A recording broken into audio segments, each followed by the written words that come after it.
I'll show you how to compress a caliper on rear disc brakes. The best way I like to do is I'll use one of these six-sided dice, and I'll put it in there and find which one matches up. And it's 3/8 drive, so you just put a socket together like this. You apply it to the caliper and you turn it. You just get that to spin. Actually, I'm going to need to use a different side. That's the nice thing about the six-sided dice, is you've got 6 sides to choose from. This one engages all 4 grooves. First little turn, you want to go real slow and make sure it pops free from the rubber. As you can see, as I turn this, it slowly compresses it. This isn't the only way to do it. This is kind of a quick and dirty way. I like it. It was very effective. There's also kits that you can get, like AutoZone, they'll loan you out a kit that's a 27-111. And in here, it actually has a device where you put this against the outside edge, and the tool actually, you know, it threads on over the handle and then down like that.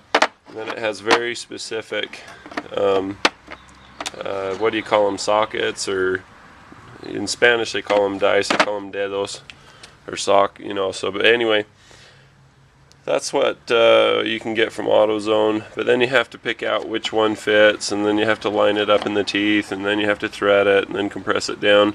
It's a lot easier to just use a little forward pressure from your shoulder, pushing that in while you turn it. But that's how you do it. If you use a pry bar or C-clamp, it'll never go. The reason why is that it has to move this way to compress as a safety device, because you use the emergency brake and you use the hydraulic brakes on the same caliper.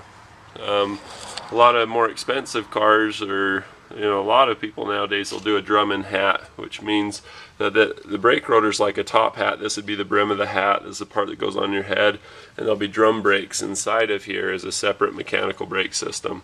So were the hydraulics to fail on this system, basically you could still use the mechanical aspect of the emergency brake.